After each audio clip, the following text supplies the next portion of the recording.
Oh, sorry. Sorry to keep you waiting. Mr. and Mrs. De Vera.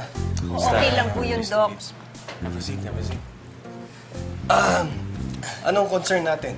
Eh kasi po, itong asawa ko, tuwing nag-aaya ako, ayaw akong pagbigyan. Totoo ba yun, Mr. De Vera? Lagi kasi akong pagod sa trabaho, Doc, eh. Tapos hindi ko siya maisingit sa schedule. Alam mo yun? Pareho pala tayo. Ano po yun? Wala. Ibig ko sabihin, go on. Pagbibigyan ko sana itong si Melissa, eh. Kaso lang, alam mo yun, lagi may sitwasyon na nangyayari na hindi natutuloy. Weird, pero alam mo yun? Yung tipong tinatawag na spur of the moment, di ba? Lahat ng kailangan nandyan na. Gagawin mo na lang pagkatapos merong abiriyang papasok, hindi ba? Pagkatapos, eto na naman, sisingit ka na naman. Sorry, nadala ka talaga.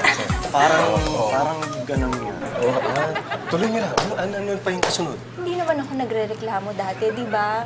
Actually, willing nga akong maghintay ng tamang timing para sa ating dalawa eh. Ikaw na. Ibang klaseng babae. Dahil iba ka. Sige, go on. Kaso, may nakausap ako sa salon. Eh, hindi siya sinisipingan ng asawa niya dahil may ibang babae. Ganon? Ayun! Hiwalay na! Wala nga akong ibang babae. Oh, pues! Patunayan mo kasi kung hindi, hihiwalayan din kita. Alam mo, hindi ka na pwedeng tumanggi sa akin pag nangangalabit ako. Dahil kung hindi, puputulin ko talaga yung ano mo.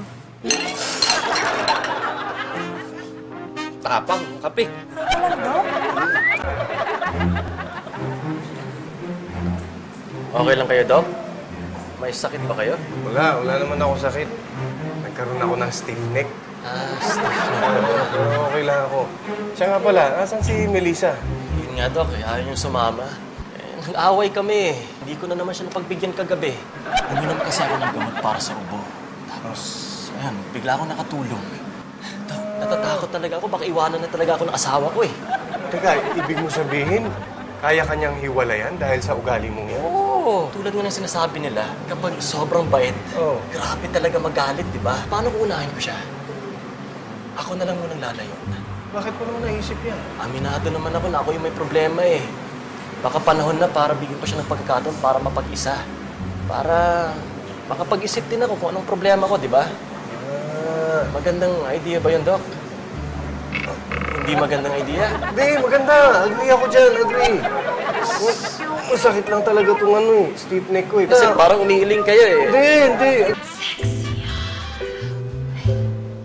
Ito ko, oh. Ready? Moisturize na moisturize. Nagtata na naman ang talong ko. Pwede ba? Gawin na natin yun. I-a-advance ko na yung apat na okasyon. Sige na, sabay-sabay na yan. Simulan natin sa fun talon mo. Fun na to. Halika. Nag-aalaw na. Halika na. Bangon na, Diggs. Wala akong pakialam dyan. Eto na yan. Bakit nangyari doon sa ganun? Kumain ko eh. Doc.